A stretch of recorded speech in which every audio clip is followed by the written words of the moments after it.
네, 안녕하세요. 영화계 115화. 저는 진행의 허효식이고요. 예, 안녕하세요. 김정원입니다. 네, 오늘도 댓글부터 소개시켜드리고 시작하겠습니다. 네. 웨스 앤더슨님이 댓글을 달아주셨습니다. 사일런스가 영화 외적으로도 얘기거리가 많지만 네. 영화 자체에 대한 얘기가 있었으면 좋았을 텐데 그런 게 없어서 좀 아쉬웠다. 그리고 올해 기대작들에 대한 영화계 평이 별론 것 같아서 두 분 힘이 많이 빠질 것 같다. 그리고 독터너 애니멀스 관련 리뷰 감사하다고 말씀해 주셨습니다. 네. 사일런스 할 때 제가 아무래도 기독교인이다 보니까 선교에 대한 경험도 있어서 네, 영화 얘기 많이 안 한 것 같아서 네. 뭐 올해 기대작 얘기하셨는데 저는 뭐 옥자 정도 기대하고 있습니다. 네. 자, 그 다음에 붉은머리님이 역시 영화계는 이 시크함이 마음에 드신다고 다른 사람들은 로건을 찬양하기 바쁜데 영화계는 역시 다르다고 그리고 유튜브로도 볼 수 있었으면 좋겠다고 악플에 시달리겠지만 점점점 네. 유튜브는 준비 중이고 곧 하게 될 것 같습니다. 아, 네. 이게 시크한 건가요? 그냥 대차게 까는 거 아닌가요? 노건 그렇게 많이 까지도 않았어. 네, 그 정도면 뭐 제가 많이 실드 쳐줬죠. 17년을 함께한 우리의 문고리인데 네, 댓글 감사드리고요. 네, 그럼 그들 각자 본 영화 한 주간 서로 봤던 영화를 각자 이야기하는 시간 갖도록 하겠습니다. 네. 예, 저는 플립을 봤습니다. 플립. 네. 네. 2010년에 나온 성장 로맨스물인데 바로 옆집에 사는 소년과 소녀의 시점을 번갈아가면서 보여줍니다.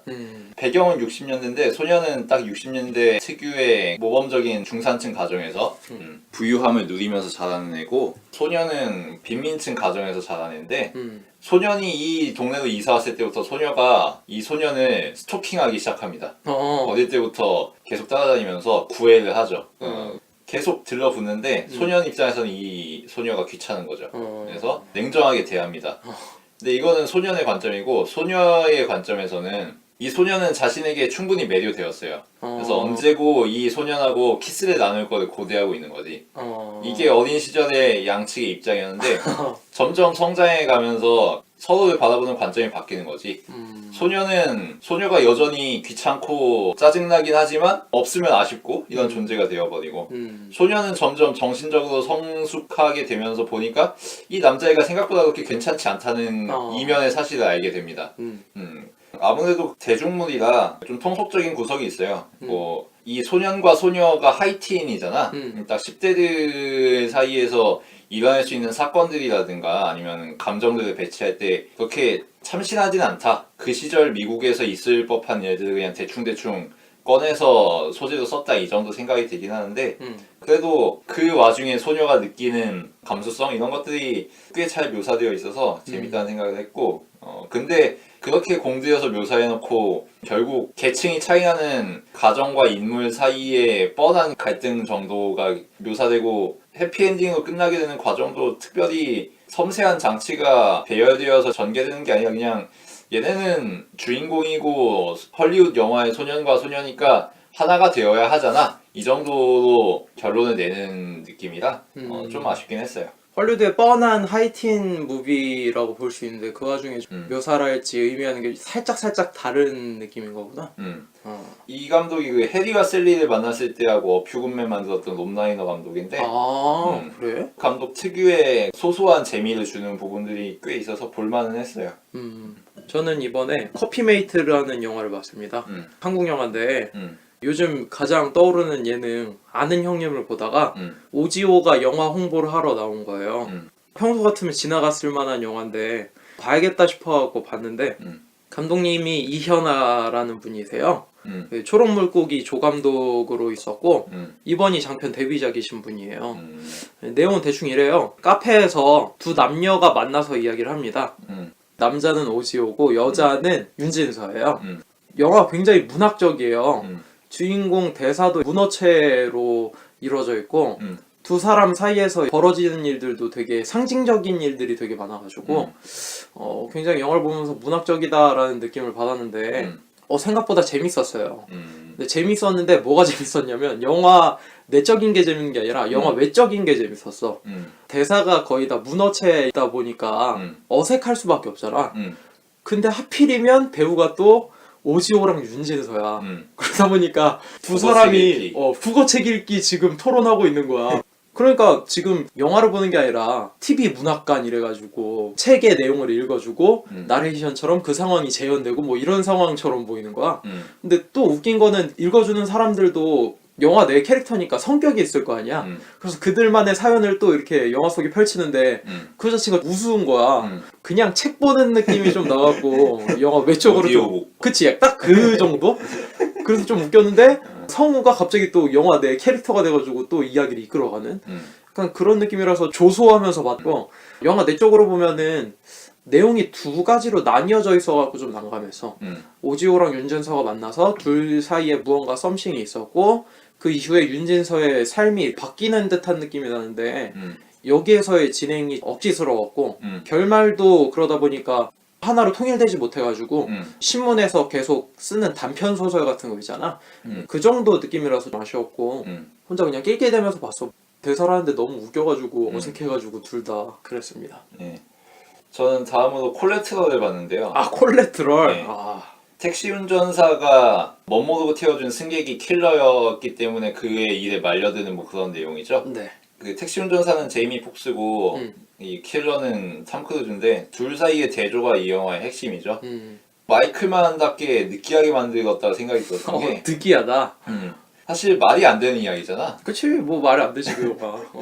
택시 운전사 존나 트롤링하잖아. 이 킬러 입장에서. 근데 맞아. 그럼에도 불구하고 살려준단 말이야. 의도는 알겠어. 이 LA라는 도시가 이런 늑대 같은 킬러를 만들었고 이 킬러는 강한 척하지만 사실은 섬세한 남자라는 뭐 이런 거 아니야. 그치. 그리고 택시 운전사와 킬러는 전혀 다른 영역이 있지만 서로 전문가로서 남자로서 인정한다는 뭐 이런 거 아니야. 느끼하잖아.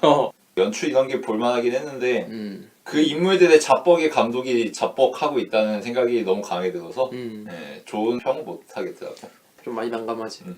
저는 눈밭이라는 영화를 봤어요. 네. 조재민 감독의 데뷔작인데 어떻게 보게 됐냐면 아투아스를 갔는데 광고를 겁나 많이 때리더라고요. 봤는데 좀 그랬어요. 내용은 대충 이래요. 민식이라는 남자 학생이 있는데 걔네 가족이 수원에서 살다가 아버지의 고향인 고성으로 내려옵니다. 근데 민식이는 고등학생인데 같은 반에 예주라고 하는 여자애가 있어요. 근데 걔가 너무 심하게 왕따를 당하는 거야. 그거 보면서 연민을 느꼈는데 예주라고 하는 애가 왜 왕따를 당했는지 알고 보니까 아버지 때문이에요. 아버지가 살인 혐의가 있어가지고 끌려갔는데 무혐의로 풀려나온 거야. 그러니까 이제 애들이 놀리는 거지. 살인자 자식이라고. 그래갖고 고성의 모든 사람들이 그 가족을 다 싫어하는 거야. 심지어 민식이의 아버지는 목사님인데도 불구하고 예주라고 하는 애가 교회에 오는 거를 기피하는 거지. 목사님인데도 불구하고. 그래서 예주라고 하는 여자애가 뭐 이렇게 핍박받는 이야기 뭐 그렇게 볼 수 있을 것 같아. 얼개는. 근데 이 영화는 정말 기본적인 게 잘못돼 있어. 뭐냐면 시점이 안 맞아.